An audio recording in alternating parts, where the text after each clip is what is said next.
I spend a lot of time trying to figure out how to tell this story. I'm not a storytelling expert. I want this to be interesting. And I'm calling this part of my story What You Don't Know Will Kill You. And for context, my mother married when I was 11, and he was my adoptive father. We share no genes whatsoever. Um, and he was incredibly abusive. And there were only two people that were generally witnessing this extreme abuse, and that was myself. And I have a sister that's 2 years younger, but she did not even see or experience the things that I did. And I was I got the brunt of it. I got the brunt of it. He had a daughter from a previous marriage, and if anything bad happened, she was not required to go. So he kept his temper in check. My mother was aware of the abuse going on, and she literally said right at the very beginning, we called it the Black Saturday, where it was the most extreme. She said, I wiped my hands of this. And a person who had been sort of a protector, sort of a parent, did not care what happened to us. And I was repeatedly threatened with my life. I was threatened to have my legs broken, and the siblings I have, the people who are now enacted to or recruited to discredit me, they will say I can't be trusted, and I will say not one of them was even born. Nobody saw this. There's only one person who had an inkling, and I don't know. I don't know. I mean, she is gaining a lot financially and politically by siding with our stepfather. In the last year, she got a grand piano as a gift. She got a house full of brand new furniture. She has gotten a convertible Audi in the past. She has gotten trailers. She has gotten it's paid off for her whole life. And we are built differently. I was 11 when when the abuse started, and I think at that age that that I wasn't as pliable. I certainly wasn't meeting the requirement, which was he demanded that we forgive him immediately. He did not say sorry, but he yelling inches from my face, spitting on my face at the top of his voice, threatening to kill me, threatening that, and saying every bad thing about me that he could, and also calling me proud. One of the things he demanded was that I respect him. That had not been my life until my mom married him, and we did not know him. We spent 3 days with him before he was our father, and we had to give up our legal names to take on his name. So we looked like a perfect family to give him credibility right on. So that was a thing. And so there was no escape. So but here's the thing. It was pretty brutal and harsh till I got out of the house, till I graduated. And I held that idea in my mind of the future, and that I just had to survive those years at home, and then I would be out. I'd never go back if I could help it, and everything would be okay. I could leave that in the rearview mirror and move on. When I was in high school, it was so intense, and I regularly met with the school counselor because I was just sobbing. It had gotten so bad, and the school counselor said to me, first of all, she said, I'm not licensed to do this kind of therapy.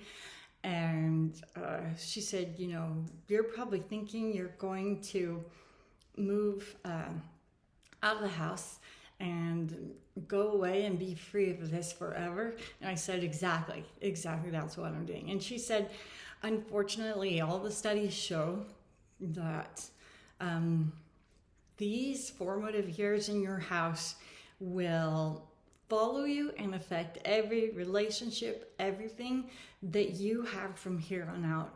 And I think one thing that people do repeatedly say about me is that I'm pretty stubborn. So the second I got out, and my whole life, I did the work to try to never repeat the patterns. I paid, thousands and thousands of dollars all my life to undo the abuse, to undo the ideas that I have. And then that too was then weaponized against me. Please tell me something. Why is it when a former NFL player who is 270 pounds, 6'5", screams at little girls and locks them in the trunk of a car and locks them in closets, locks them in bathrooms, abuses them heavily? How has society gotten so broken that they think that little 70-pound scrawny little girl is the one with psychiatric problems? Like, what is broken in any man that does that?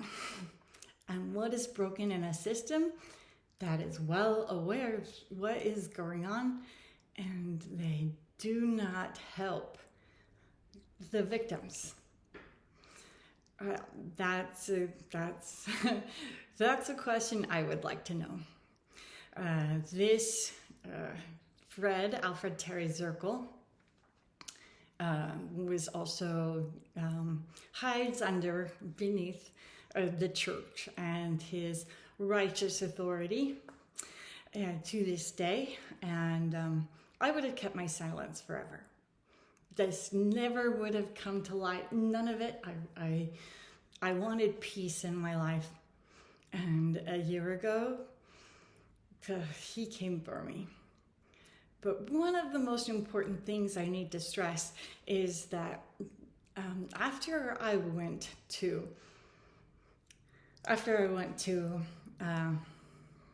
graduated and I went to university, I moved away from home. there were times that I went back to visit. I got married way too young, but I did learn to not discuss the past.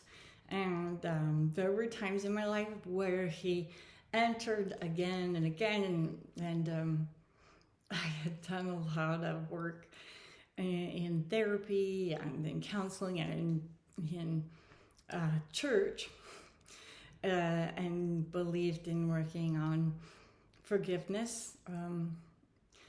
I can honestly say I haven't been a person who experiences a lot of shame, and also generally doesn't carry anger around, because it doesn't help or serve me. And though I've been through very difficult things in life, I have been exceptionally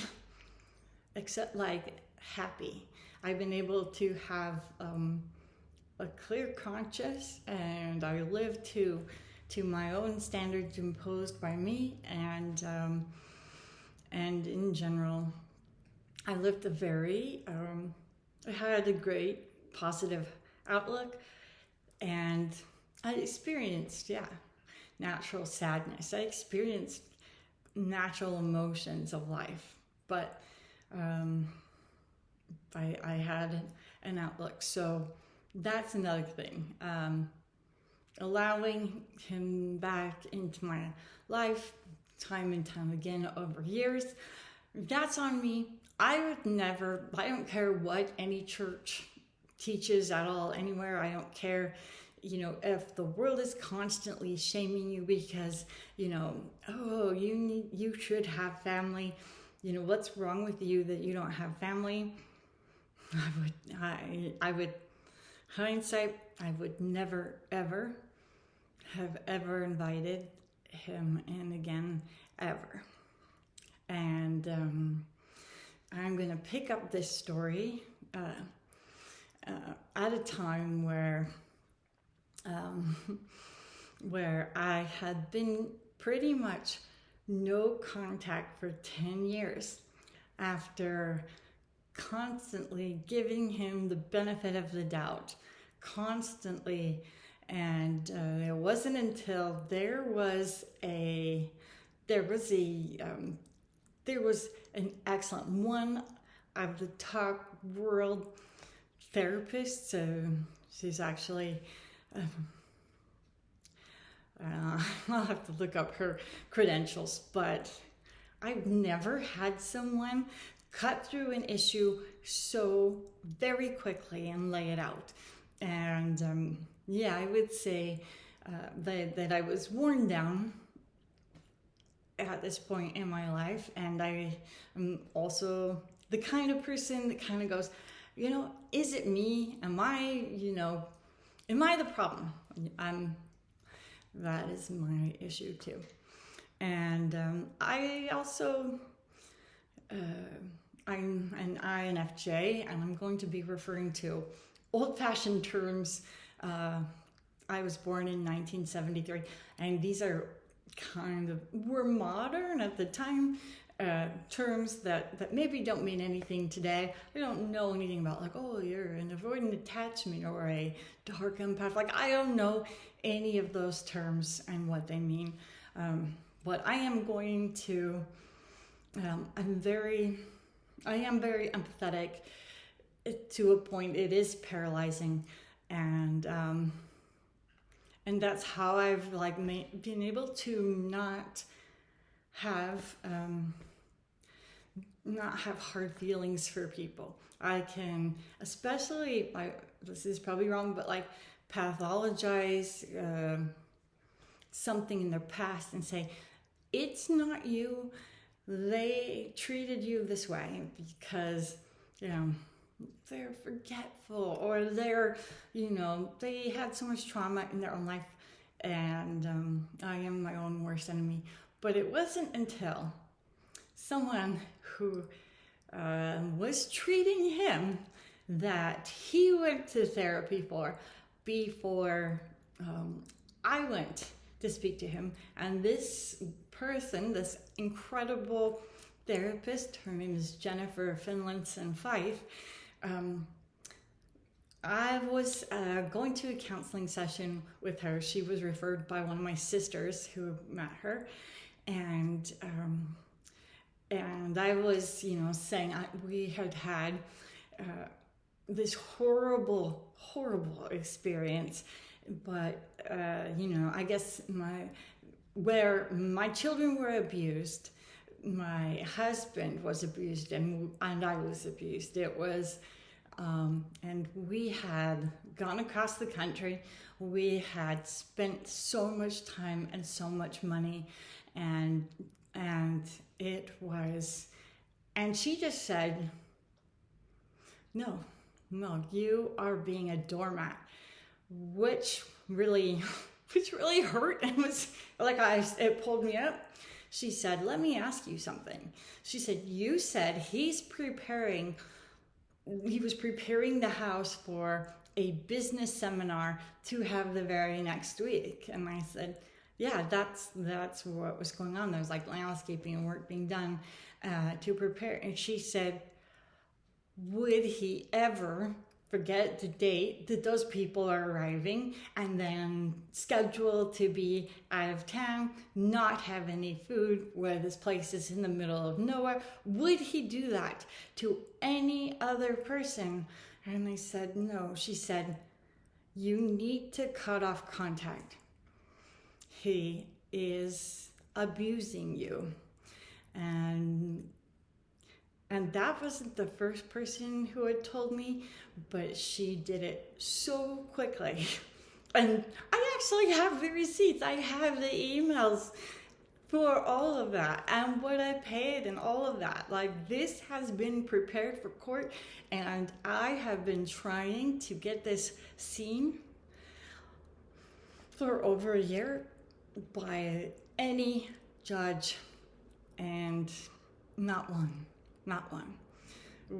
has even looked at the evidence. And that is more related to who my family is in the state of Utah. And I have had so many people say, you will never receive justice, especially in this state, ever. And that, you can judge me all you want, but that is why I am releasing this, and you cannot hurt me anymore. Nobody.